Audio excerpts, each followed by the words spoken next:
Hi everyone. आज के समय में एक टैक्स पेयर को मेयरली एक जीएसटी के अंदर रजिस्ट्रेशन ऑब्टेन करने के लिए बहुत सारी प्रॉब्लम्स को फेस करना पड़ रहा है। इन प्रॉब्लम्स की शुरुआत होती है कि जैसे ही आप अपने जीएसटी के अंदर एक रजिस्ट्रेशन की एप्लीकेशन फाइल करते हैं तो सामने से ऑफिसर की तरफ से क्वेरीज रेज की जाती है और उन क्वेरीज के अंदर सर्टेन एक बहुत लंबी सारी लिस्ट के अंदर डॉक्यूमेंट्स की डिमांड की जाती है कि आप इन डॉक्यूमेंट्स को प्रोवाइड करवाइए रजिस्ट्रेशन ग्रांट से पहले। इस लिस्ट के अंदर कुछ डॉक्यूमेंट्स तो इतने आउट ऑफ कॉन्टेक्स्ट होते हैं कि एक टैक्स पेयर के दिमाग में एक क्वेश्चन डेफिनेटली आता है। तो आज की इस वीडियो में इसी चीज से डील करने के लिए हम ये चीज समझते हैं कि जीएसटी के अंदर रजिस्ट्रेशन ऑब्टेन करने के लिए कौन कौन से डॉक्यूमेंट्स रिक्वायर्ड होते हैं। तो इसके लिए सबसे पहले क्वेश्चन ये आता है कि पूरे जीएसटी लॉ में क्या कहीं पे डॉक्यूमेंट्स की लिस्ट मेंशन है कि ये डॉक्यूमेंट्स रिक्वायर्ड है आपको जीएसटी के अंदर रजिस्ट्रेशन ऑब्टेन करने के लिए। बहुत सारे लोग इस रिगार्डिंग ये समझते हैं कि पूरे जीएसटी लॉ में कहीं पे भी इस तरह की कोई लिस्ट मेंशन नहीं है, क्योंकि अगर आप जीएसटी एक्ट या जीएसटी रूल्स के अंदर जाके देखेंगे तो आपको इस तरह की कहीं कोई लिस्ट नहीं मिलेगी। लेकिन अगर आप जीएसटी REG 01 देखेंगे जो कि रजिस्ट्रेशन की एप्लीकेशन का फॉर्म है, तो उसके अंदर आप पाएंगे कि एक लिस्ट अटैच्ड है जो मेंशन करती है कि कौन कौन से डॉक्यूमेंट्स आपको जीएसटी के रजिस्ट्रेशन के वक्त चाहिए। तो ये लिस्ट सबसे पहले बात करती है फोटोग्राफ की। फोटोग्राफ किसकी? तो इसके लिए आप समझिए कि बेसिकली उस पर्सन की फोटोग्राफ जो अल्टीमेटली उस बिजनेस का इंचार्ज है। तो जैसे मैं बात करूं तो एक प्रोप्राइटरी कंसर्न के अंदर प्रोप्राइटर की फोटो मांगी जाती है। पार्टनरशिप फर्म या लिमिटेड लाइबिलिटी पार्टनरशिप LLP के केस के अंदर कोई मैनेजिंग ऑथराइज्ड और डेजिग्नेटेड पार्टनर्स है तो उनकी फोटोग्राफ्स मांगी जाती है। लेकिन इस केस के अंदर आपको एक स्पेशल चीज ये समझनी है कि जब आप रजिस्ट्रेशन के लिए अप्लाई करते हैं एज अ पार्टनरशिप फर्म या LLP, तो आपको पर्सनल डिटेल्स तो सारे पार्टनर्स की देनी होती है रजिस्ट्रेशन फॉर्म के अंदर, लेकिन जो आपको फोटोग्राफ्स देनी होती है वो एट मैक्स 10 पार्टनर्स की देनी होती है, जिसके अंदर मैनेजिंग पार्टनर भी इंक्लूडेड होता है। तो मान लीजिए कि आपकी पार्टनरशिप फर्म या LLP के अंदर 15 पार्टनर्स है, तो ऐसे केस के अंदर 15 के 15 पार्टनर्स की डिटेल्स तो आपके रजिस्ट्रेशन फॉर्म के अंदर जाती है, लेकिन जो फोटोग्राफ होती है वो सिर्फ 10 लोगों की जाएगी और उन 10 लोगों के अंदर एक पर्सन वो भी इंक्लूड होगा जो आपका मैनेजिंग पार्टनर है। इसके बाद HUF के केस के अंदर कर्ता की जाती है, कंपनी के केस के अंदर मैनेजिंग डायरेक्टर की जाती है, या आपने किसी पर्सन को ऑथराइज किया है तो उस ऑथराइज पर्सन की जाएगी। ट्रस्ट के केस के अंदर मैनेजिंग ट्रस्टी की जाती है, और उसके साथ अगर कोई AOP BOI है, एसोसिएशन ऑफ पर्संस या बॉडी ऑफ इंडिविजुअल्स है, तो इसके अंदर जो मेंबर्स है मैनेजिंग कमेटी के उनकी फोटोग्राफ जाएगी। और इसके अंदर सेम पार्टनरशिप फर्म और LLP जैसा ही कॉन्सेप्ट है कि अगर आपकी मैनेजिंग कमेटी के अंदर 10 से ज्यादा लोग हैं तो ऐसे के अंदर जो पर्सनल डिटेल्स जाती है फॉर्म के अंदर, रजिस्ट्रेशन फॉर्म के अंदर, वो तो सभी लोगों की जाएगी, लेकिन जो फोटोग्राफ जाएगी वो सिर्फ 10 लोगों की जाएगी, और जिसके अंदर एक चेयरमैन भी इंक्लूडेड होगा। इसके बाद अगर आपकी कोई लोकल अथॉरिटी या स्टैट्यूटरी बॉडी है तो ऐसे के अंदर जो चीफ एग्जीक्यूटिव ऑफिसर है, या अगर आप अपनी लोकल अथॉरिटी और स्टैट्यूटरी बॉडी में CEO को किसी और नाम से बुलाते हैं तो उन पर्सन की फोटोग्राफ जाएगी। Most of the business constitutions इसके अंदर कवर हो गए, लेकिन अगर इसके अलावा भी किसी और फॉर्म का बिजनेस है तो ऐसे केस के अंदर जो आपका पर्सन इंचार्ज है उस बिजनेस का, उसकी फोटोग्राफ। तो इसके बाद ये बात करता है कॉन्स्टिट्यूशन ऑफ बिजनेस से रिलेटेड डॉक्यूमेंट्स की। तो कॉन्स्टिट्यूशन ऑफ बिजनेस से रिलेटेड डॉक्यूमेंट्स के अंदर जैसे एक पार्टनरशिप फर्म के केस के अंदर पार्टनरशिप डीड आ जाती है, या फिर जैसे मान लीजिए कोई सोसाइटी या ट्रस्ट है तो सोसाइटी का रजिस्ट्रेशन सर्टिफिकेट आ जाता है या ट्रस्ट डीड आ जाती है, या फिर कोई club, government department, association of person या बॉडी ऑफ इंडिविजुअल्स है तो ऐसे केस के अंदर जो भी उनका प्रूफ ऑफ कॉन्स्टिट्यूशन होगा तो वो डिटेल जाएगी। या फिर अगर आप एक कंपनी के केस के अंदर समझे तो जो ROC की तरफ से डॉक्यूमेंट आया है आपके इनकॉर्पोरेशन का, वो डिटेल जाएगी। तो कोई भी डॉक्यूमेंट जिसके थ्रू आप अपने बिजनेस का कॉन्स्टिट्यूशन प्रूव करते हैं वो डॉक्यूमेंट्स आपके रजिस्ट्रेशन एप्लीकेशन के साथ जाएगा। इसके बाद जो सबसे इंपॉर्टेंट चीज आती है जो होती है proof of principal place of business, और जिसके रिगार्डिंग सबसे ज्यादा क्वेरीज डिपार्टमेंट की तरफ से रेज की जाती है। हम उसके रिगार्डिंग समझते हैं कि क्या क्या डॉक्यूमेंट्स चाहिए रहते हैं। तो इसके अंदर आप सबसे पहले समझिए कि अगर आपके ओन प्रीमाइसेस है, मतलब आप जिस प्रीमाइसेस के ओनर है, जिस जगह की रजिस्ट्री आपके नाम है, अगर आप उस जगह से बिजनेस कैरी आउट कर रहे हैं तो इसके अंदर ये बात करता है कि कोई भी वो डॉक्यूमेंट्स जिसके थ्रू आप अपनी ओनरशिप प्रूव कर सके उस जगह की। तो इस चीज के रिगार्डिंग यहाँ पे एक इंपॉर्टेंट चीज समझने वाली ये हो जाती है कि ये ऑप्शन आपको दिया गया है कि आप किस डॉक्यूमेंट्स के थ्रू अपनी ओनरशिप प्रूव करना चाहते हैं। इसके अंदर ऐसा नहीं लिखा गया कि ऑफिसर अपने अकॉर्डिंग कोई भी डॉक्यूमेंट्स मांग सकता है जिसके थ्रू वो आपकी ओनरशिप चेक करना चाहे। तो मान लीजिए आप इसे इस तरह से समझिए कि मान लीजिए आपने इलेक्ट्रिसिटी बिल लगाया है अपनी ओनरशिप प्रूव करने के लिए। ऑफिसर आपको ये चीज नहीं बोल सकते कि नहीं, हम तो इलेक्ट्रिसिटी बिल के थ्रू आपकी ओनरशिप नहीं मानेंगे, आप तो हमें आपकी रजिस्ट्री की कॉपी दीजिए जिसके थ्रू आपकी ओनरशिप प्रूव होगी।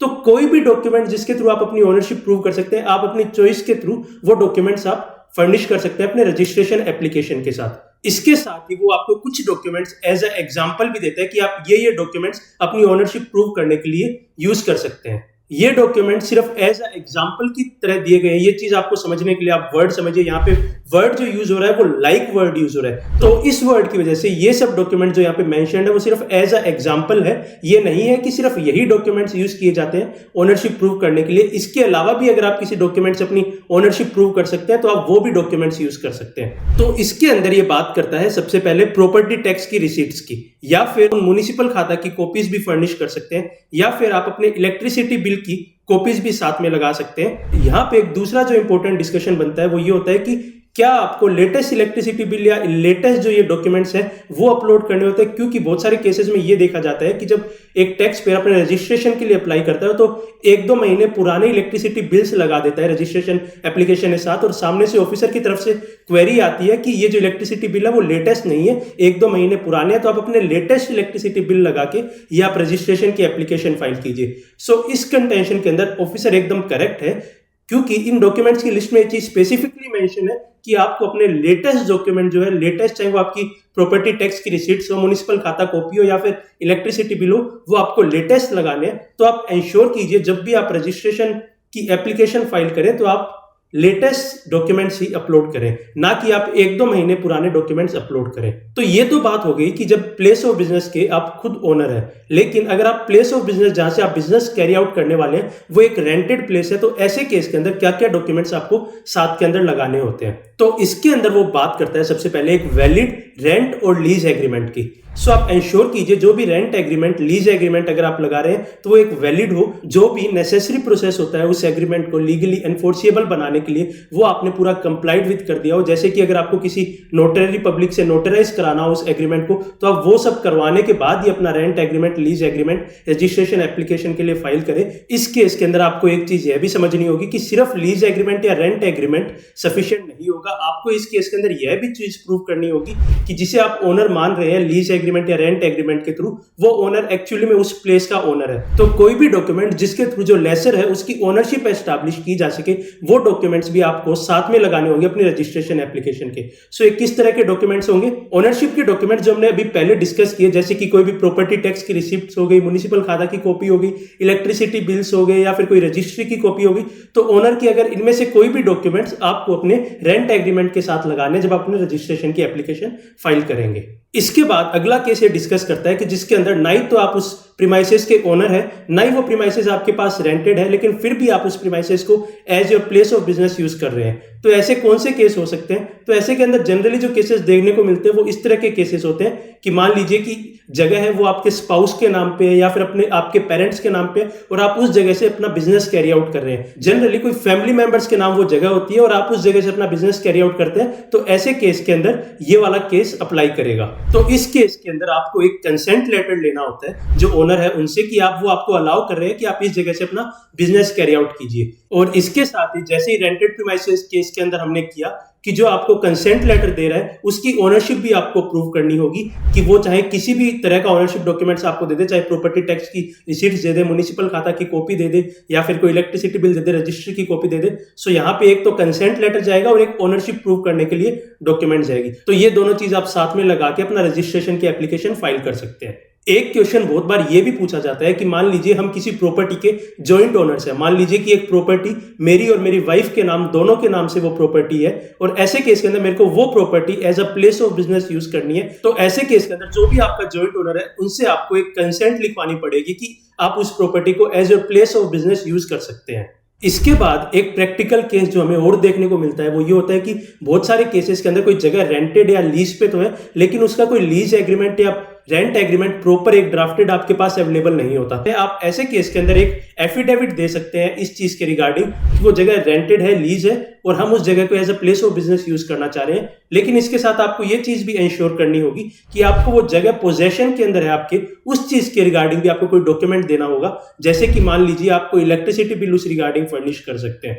सो ऐसा नहीं है कि सिर्फ रेंट एग्रीमेंट या लीज एग्रीमेंट होगा उसी केसेस के अंदर आपको रजिस्ट्रेशन मिल पाएगा। कुछ एक्सेप्शनल केसेस के अंदर आप एक एफिडेविट को भी यूज करके अपने रजिस्ट्रेशन की एप्लीकेशन फाइल कर सकते हैं। इसके बाद एक स्पेशल केस ये भी बनता है कि अगर आपकी यूनिट स्पेशल इकोनॉमिक जोन के अंदर लोकेटेड है या फिर आप एक एसईजेड डेवलपर है, तो ऐसे केस के अंदर आपको जो नेसेसरी डॉक्यूमेंट्स गवर्नमेंट की तरफ से मिला है, कोई सर्टिफिकेट मिला है, तो आपको अपनी रजिस्ट्रेशन एप्लीकेशन के साथ वो डॉक्यूमेंट, वो सर्टिफिकेट भी लगाने होंगे। तो जब आपको proof of principal place of business के रिगार्डिंग क्या डॉक्यूमेंट्स देने हैं उसके रिगार्डिंग क्लैरिटी आ गई है, तो हम इसके बाद चलते हैं बैंक डिटेल्स के रिगार्डिंग। तो बैंक डिटेल्स के रिगार्डिंग जीएसटी एक्ट आपको अलाउ करता है कि जब आप अपना रजिस्ट्रेशन ऑब्टेन कर रहे हैं, आप उसी वक्त में अपनी बैंक की डिटेल्स दे रहे हैं। या कई प्रैक्टिकल केसेस में ऐसा भी देखा गया है कि जब आप अपना जीएसटी रजिस्ट्रेशन ऑब्टेन करते हैं उस वक्त तो आपके पास कोई बैंक अकाउंट नहीं होता, क्योंकि बैंक कई बार आपके जीएसटी रजिस्ट्रेशन मांगता है आपसे कि आपका जीएसटी रजिस्ट्रेशन नंबर दीजिए, उसके बाद ही वो आपका बैंक अकाउंट खोलता है। तो ऐसे केसेस के अंदर जीएसटी एक्ट ये भी अलाउ करता है कि आप एक बार रजिस्ट्रेशन